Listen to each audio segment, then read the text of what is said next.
आपको बता दें कि नई सरकार का थोड़ी देर में शपथ ग्रहण होगा। राजभवन में शपथ ग्रहण समारोह आयोजित किया गया है। नीतीश कुमार और दो डिप्टी सीएम सम्राट चौधरी और विजय सिन्हा उनके साथ कई मंत्री भी शपथ लेंगे। वहीं विधायक और नेता राजभवन पहुंचने लगे हैं। सम्राट चौधरी के समर्थक ढोल नगाड़े के साथ राजभवन पहुंचे हुए हैं और राजभवन चलते हैं, जहां पर हमारे संपादक अशोक मिश्रा जी लाइव जुड़े हुए हैं। अशोक जी, कितने देर में शपथ ग्रहण कार्यक्रम शुरू हो जाएगा?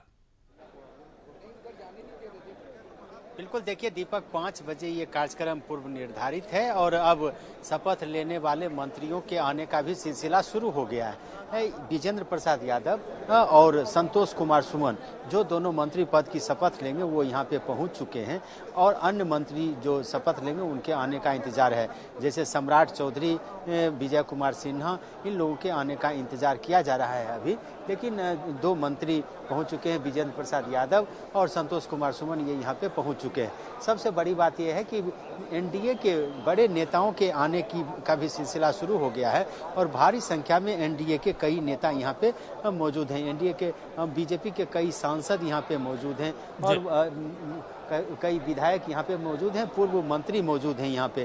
पूर्व मंत्रियों में शाहनवाज हुसैन है यहाँ पे मौजूद, तारकिशोर प्रसाद हैं, मंगल पांडे हैं और दूसरी बात, सांसदों में राकेश सिन्हा है, सतीश चंद्र दुबे हैं, गोपाल जी ठाकुर हैं, वो यहाँ पे मौजूद हैं। फिर जदयू के जो सांसद हैं वो भी कई यहाँ पे मौजूद हैं, जैसे महाबली सिंह यहाँ पे मौजूद हैं। तो नेताओं के आने का सिलसिला यहाँ पे शुरू हो चुका है और अब इंतजार किया जा रहा है कि शेष जो नए मंत्री बचे हैं उनके आने का और फिर जो मुख्यमंत्री हैं वो और उनके आने का। उसके बाद महामहिम राज्यपाल के द्वारा शपथ ग्रहण समारोह को संपन्न कराया जाएगा।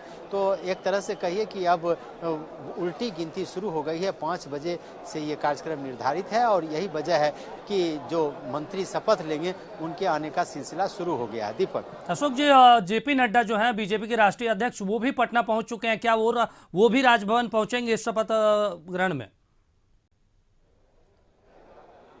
बिल्कुल बिल्कुल, देखिए जेपी नड्डा के यहाँ आने का कार्यक्रम है और सबसे बड़ी बात यह है कि जेपी नड्डा के स्वागत के लिए यहाँ कई सांसद भी हैं और बीजेपी के राष्ट्रीय उपाध्यक्ष हैं राधा मोहन सिंह, वो जो सांसद हैं मोतिहारी से, वो भी यहाँ पे मौजूद हैं।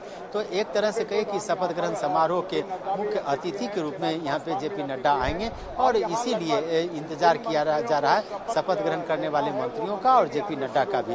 फिर मुख्यमंत्री नीतीश कुमार आएंगे और अंत में महामहिम राज्यपाल राजेंद्र विश्वनाथ लेकर यहाँ पे पहुंचेंगे और फिर शपथ ग्रहण की जो प्रक्रिया है वो पूरी होगी। जी बिल्कुल अशोक जी, लेकिन एक और बड़ा सवाल है कि देखिए नीतीश कुमार अब एनडीए में शामिल होंगे। अभी तेजस्वी यादव भी उन्होंने बयान दिया, उन्होंने कहा कि वो थके हुए सीएम थे लेकिन उनसे हम लोगों ने काम करवाया। ऐसे में कितना अहम ये उनका बयान हो जाता है राजनीतिक दृष्टिकोण से?